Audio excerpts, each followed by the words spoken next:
मिर्जापुर से बसंत कुमार गुप्ता की report. UP आज तक। मिर्जापुर 27 मई 25 दी Uttar Pradesh tax bar association का चुनाव निरस्त होने पर प्रेस वार्ता। मिर्जापुर, ये लड़ाई किसी जीते हारे प्रत्याशी से नहीं बल्कि प्रांतीय संघ में विद्यमान अव्यवस्था से थी और रहेगी। अमित श्रीवास्तव, संयुक्त सचिव दी Uttar Pradesh tax bar association. दी Uttar Pradesh tax bar association का चुनाव निरस्त होने पर प्रेस वार्ता। मीरजापुर 27 मई 2025 मंगलवार। दी Uttar Pradesh tax bar association के प्रांतीय संघ के चुनाव को सहायक रजिस्ट्रार फर्म सोसाइटीज एवं चिट्स वाराणसी के द्वारा निरस्त कर दिए जाने के पश्चात प्रांतीय संघ के पूर्ववर्ती संयुक्त सचिव एवं उक्त चुनाव में उपाध्यक्ष पद के प्रत्याशी रहे अमित श्रीवास्तव के मालवीय नगर मकरी खो स्थित निवास पर प्रेस वार्ता का आयोजन किया गया।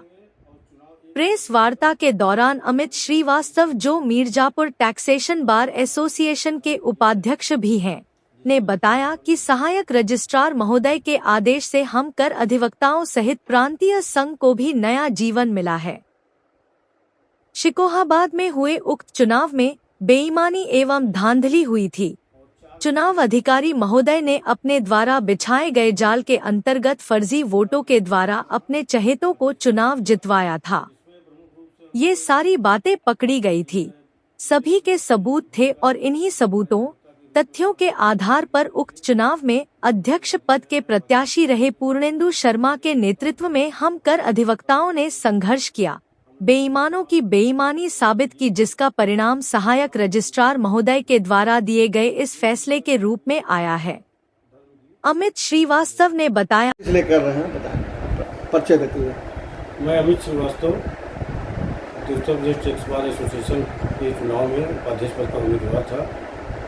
हमारे Uttar Pradesh tax bar association का चुनाव शिकोहाबाद में 25 और 26 जनवरी के लिए निर्धारित था। वहाँ भी चुनाव कराए गए। चुनाव में कुछ धांधलियाँ हुई गलत प्रॉक्सी वोट वगैरह से, तो जिसका हम लोगों ने चुनाव का बहिष्कार किया था और उसके विरोध में कोर्ट में मुकदमा किया गया था हाईकोर्ट में। हाईकोर्ट के दिशा निर्देश पर सब रजिस्ट्रार वाराणसी के द्वारा ये आदेश पारित किया गया कि चुनाव को रद्द किया जाए।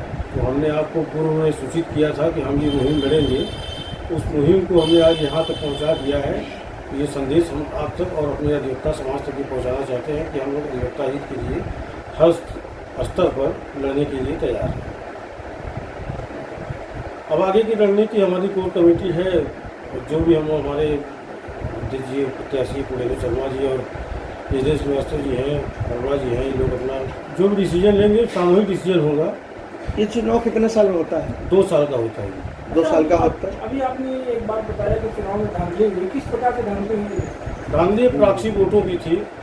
जैसे अब प्रथा ये है कि जो भी हमारे मतदाता हैं तो वो अपने न जाकर किसी और को भी अपना अधिकार दे देते हैं, लेकिन वो केवल जो एसोसिएशन के मेंबर हैं उनके लिए है ये नियम।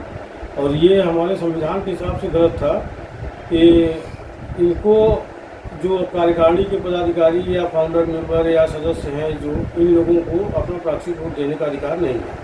वो जो नहीं आए थे 5 ऐसे लोग थे जिनको न आने के बाद भी उनका प्रॉक्सी वोट पड़ा हुआ था। तो वही मुख्य तो यही था कि 100% वोटिंग कराई गई और रजिस्टर में भी दस्तखत कम थे, तो मेरे पेपर ज़्यादा इशू किए गए थे।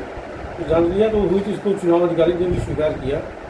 बाद में उन्होंने अपना विज्ञप्ति भी दिया था, तो उसमें उन्होंने स्वीकार करते हुए कहा भी था कि धांधलियाँ तो हुई ही है। जैसे कि चुनाव जनवरी में 2 साल का होता है, तो 5 महीने तो बीत ही गए हैं, तो उसमें मान लीजिए कोई कार्य हुआ होगा तो क्या होगा? तो होगा तो उतने दिन का माइनस होगा, उतने दिन का माइनस होगा, बिल्कुल। अच्छा, अब ये तो हमारा जो प्रांतीय संघ है वो डिक्लेयर करेगा, क्योंकि आदेश में सीधे स्पष्ट ये भी कहा गया है कि अध्यक्ष और मंत्री, तत्कालीन अध्यक्ष और मंत्री। तो तत्कालीन अध्यक्ष जो हमारे हैं वो सौरभ सिंह गहलोत हैं, मंत्री फिर रमेश जी हैं। ये दोनों इस मामले में रहे हैं।